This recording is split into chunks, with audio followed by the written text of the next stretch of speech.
Nah, dari last update Bitcoin kita ya, ini semuanya udah kejadian.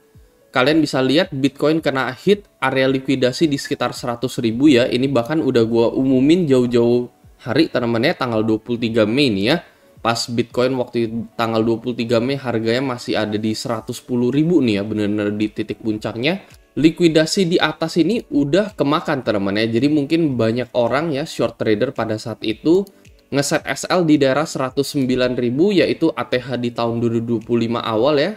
Udah kena liquid di sini ya, persis ketika Bitcoin hit 111.000 ya. Di sana kita udah bilang udah terjadi likuidasi besar untuk short trader dan bukannya kita kembali breakout, tetapi di sini kita bilang ya pada VIP group bahwa ada kemungkinan Bitcoin koreksi menuju ke 102 sampai 99.000 minimal teman-teman ya di tanggal 23 Mei dan gak lama setelah itu sekitar berapa hari ya? Sekitar 1 minggu sampai 2 minggu nggak lama setelah itu ya. Kalian bisa lihat kejadian persis di tanggal 5 Juni ya, sekitar 10 hari lalu dari kita update. Terkena teman-teman ya 100.000 di sini ya, persis di area yang kita bicarakan di VIP group tadi gitu. Jadi kalau misalnya kalian butuh analisa yang paling update ya, kalian bisa join VIP group ini dengan akses lifetime seumur hidup, nggak ada biaya bulanan sama sekali. Kalian bisa join dengan referral gue melalui link yang ada di deskripsi ya, dan kalian bisa menyelesaikan beberapa task seperti menyelesaikan trading volume, habis itu kalian deposit temennya di sini ya. Kalian bisa memenuhi syarat-syaratnya, kalian bisa tinggal DM admin temennya untuk mengetahui syarat yang lebih lanjut. Jadi beneran nggak bayar sama sekali ya, cuman deposit and then melakukan berapa tugas trading. Depositnya juga cuma ratusan ribu, nggak sampai juta-jutaan. Itu juga kalian udah bisa join VIP group ini sampai seumur hidup gitu ya. Dan gue akan kasih terus ya, keep update untuk perkembangan Bitcoin gitu ya, secara technical analysis semuanya akan gue post melalui VIP group kan ini gitu. Di luar dari YouTube gue karena kadang gue sibuk dan nggak bisa selalu upload YouTube temen ya. Jadi itu kenapa gue uploadnya melalui VIP group dulu, baru ke YouTube nextnya. Nah, gue di sini gue juga akan bahas ya the next move untuk Bitcoin. As you can see di sini ya, setelah kita udah rebound, ternyata kita gagal break ke new all time high teman ya. Jadi yang kita expect sebenarnya ketika terjadi likuidasi adalah kita berhasil mantul dan take new ATH, tetapi itu nggak kejadian. Jadi ada suspicious teman ya, ada kecurigaan bahwa bisa aja demand-nya itu ternyata nggak di liquidation yang terjadi di tanggal 5 Juni gitu untuk Bitcoin. Nah itu yang pengen gue bahas di video kali ini juga ya.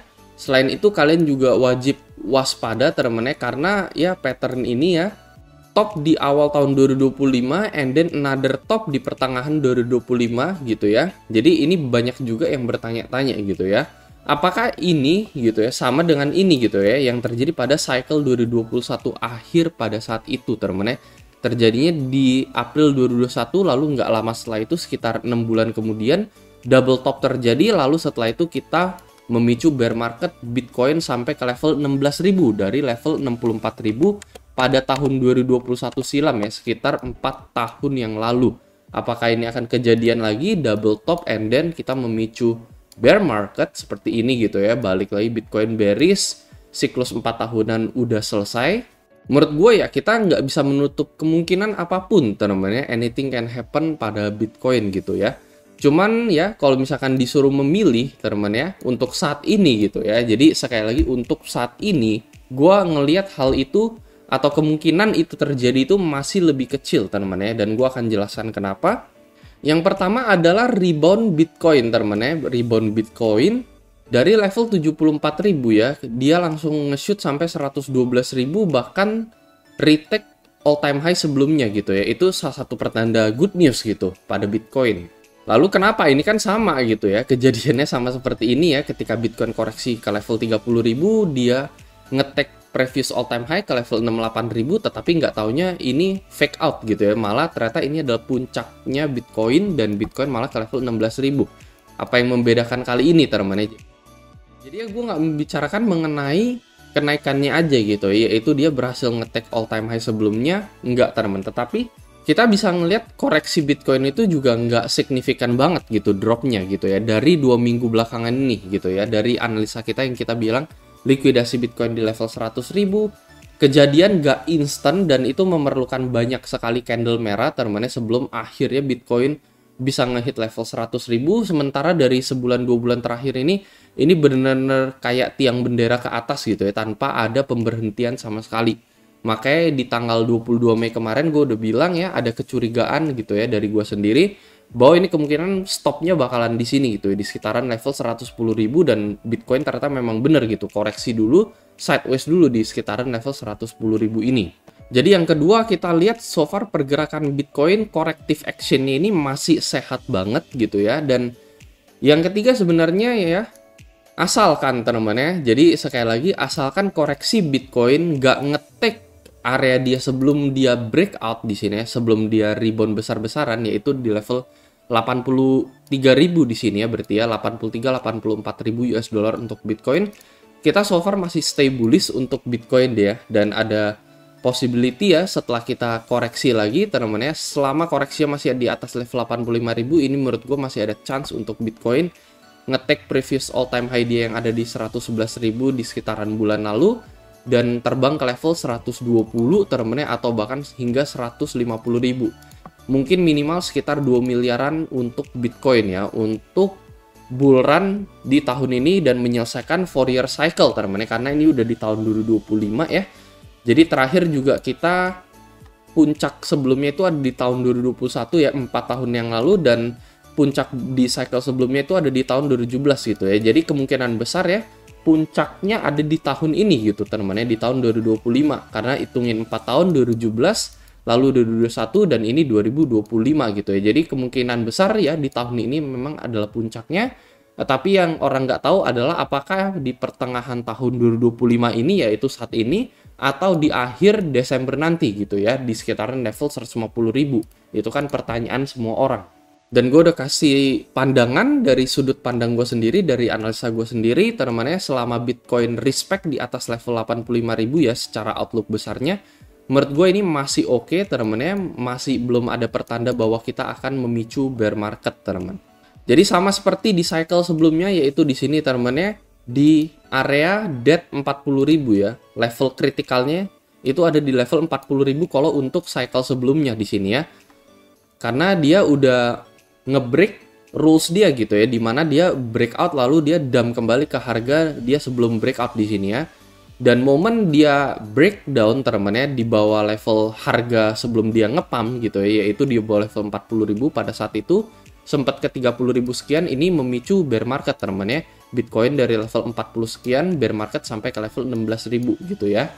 Sama seperti ini, selama dia stay di atas neckline dia sebelum dia breakout, teman-teman, kita masih stay bullish. Tetapi once, teman-teman, once Bitcoin drop di bawah level 84.000, teman-teman ya, jadi worst case scenario terjadi kejadian seperti ini, yang menurut gue masih saat ini masih rendah, teman-teman. Menurut gue chance untuk kejadian seperti ini, let's say Bitcoin tiba-tiba ke level 80.000 seperti ini, nah ini kemungkinan ya kita memasuki crypto winter, dan ya akan terjadi bear market selama 1-2 tahun ke depan, entah itu 40k, entah itu 30.000, sebelum akan melanjutkan the next cycle lagi teman-teman ya untuk Bitcoin gitu.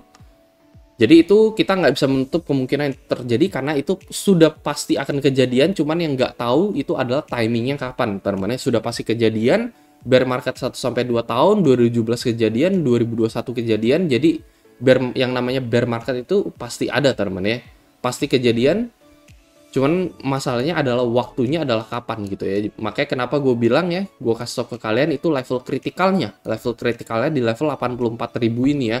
Kalau neckline ini ke break ke bawah, kemungkinan ini akan memicu bear market untuk Bitcoin. Nah, jadi overall teman-teman, so far koreksi Bitcoin masih sehat ya. Ada possibility lebih besar teman-teman untuk kita nge-shoot ke atas lagi, tetapi kita akan lihat reaction dari Bitcoin itu seperti apa. Makanya kenapa gue pengen bahas di sisi jangka pendek untuk Bitcoin ya. Dimana ketika kita rebound kemarin ke level 110.000, kita ngeliat Bitcoin kembali terkoreksi. Di weekly time frame kita ngeliat ada potensi doji candle, teman-teman, closing dengan doji sebenarnya cenderung tidak bagus, karena ini biasanya memicu di minggu-minggu berikutnya akan terjadi bearish candle kembali untuk Bitcoin ya. Jadi dia akan melanjutkan penurunan dia kalau misalnya terjadi doji candle seperti ini teman-teman ya. Lalu secara daily candle ya, di tanggal 13 Juni kita ngelihat ada candle hammer ya, dan Bitcoin nge-shoot ke atas setelah meninggalkan ekor di bawah. Jadi kemungkinan besar untuk 1 minggu ke depan ya, kalian bisa lihat area ini bakalan di take out lagi pada Bitcoin gitu ya, yaitu level 103.000 US dollar pada Bitcoin. Kemungkinan Bitcoin akan ngevisit area ini dan ngefill area ini lagi teman-teman ya untuk jangka pendeknya gitu ya. Jadi udah setelah Bitcoin ngefill area tersebut gitu, ya kemungkinan dia bakalan ngehit the next liquidation, yaitu di area ini yang gue bilang second hit, yaitu Fibo 0382 yang menjadi area penentu untuk Bitcoin juga ya. Jadi di 382 ini ada di area sekitar 98.000 US dollar hingga 97.000 US dollar untuk Bitcoin minimal teman-teman ya di sini ya. 97 sampai 98.000 yang menjadi titik penentu teman-teman ya. Kalau misalnya kita lihat reaction-nya cukup bagus, Bitcoin tiba-tiba ke 110.000 lagi, ya kita bisa berharap untuk kemungkinan new ATH bakalan ke-break lagi di tahun ini gitu, yaitu level 120, 130 dan seterusnya. Tetapi kalau misalnya kita hanya ngelihat sekedar rebound teman-teman ke 105 lalu kita turun lagi, nah itu kita wajib mulai waspada gitu ya. Karena itu ada sedikit sign bahwa pertanda bear market bisa aja udah dimulai teman-teman gitu. Kenapa Fibo 382 itu juga menjadi area kritikal? Karena teman-teman ya, yang pertama gue akan kasih lihat ke kalian contoh teman-teman ya, ketika Bitcoin ada di sekitaran level 50.000, dia kan sempat rebound teman-teman ke level 66.000, lalu kalian bisa lihat ya, dia ngehold di level Fibo 0,382 yaitu di level 60.000 pada saat itu teman-teman ya. Sebelum teman-teman dari level 60.000 dia terbang sampai ke level 108.000. Jadi sekali lagi dia ngehold di area apa teman-teman ya, di area Fibo 382 ini teman-teman ya. Sebelum dia benar terbang, dia koreksinya mentok di Fibo 382. Lalu kejadian lagi sekitar 1 tahun yang lalu, kalian bisa lihat kalau misalnya kita ukur teman-teman ya, dari 25.000 sampai ke level 48.000 Bitcoin koreksi, teman-teman ya. Bitcoin koreksi sampai ke Fibo 382 lagi, yaitu di level 40.000. Kalian bisa lihat di sini ya, persis di 39 sampai 40.000 Fibo 382. Sebelum ini menjadi koreksi final pada Bitcoin level 40.000 dan dia terbang ke level 73.000 US dollar gak lama setelah itu teman-teman. Makanya kenapa gue bilang yes, di Fibonacci 0,382 ini bisa menjadi area demand paling kuat untuk Bitcoin. Mungkin ini bakalan menjadi the next second liquidation hunt teman-teman ya, di mana orang-orang mulai panik dan kita akan lihat Bitcoin akan kembali rebound lagi. Pertanyaannya adalah rebound itu apakah bisa take out all time high sebelumnya atau enggak? Yaitu kita bakalan lihat reaction marketnya seperti apa teman-teman. Tetapi untuk jangka pendek ada possibility untuk kita bakalan ngefill area ini yang pertama daily candle 103.000 dan setelah itu the next one itu second Fibonacci area yaitu level 97.000. Itu yang gue lihat teman-teman ya, karena ketika rebound yang kemarin terjadi Bitcoin ke 110.000 ternyata dalam beberapa hari kemudian kita lihat Bitcoin masih belum kuat gitu ya, mungkin masih ada demand di bawah yang lebih lagi ya, sideways lebih lagi sebelum dia benar-benar mau melakukan breakout. Paling itu aja, semoga analisa ini bisa membantu. Semuanya gue udah post teman-teman melalui VIP group untuk update-updatean VIP group member yang bisa dapat analisa gue paling awal. Dan sekali lagi aksesnya seumur hidup, biaya yang gratis, nggak ada biaya bulanan. Kalian bisa tinggal join BingX saja menggunakan link yang ada di deskripsi. Itu aja dan seperti biasa sampai jumpa di next video.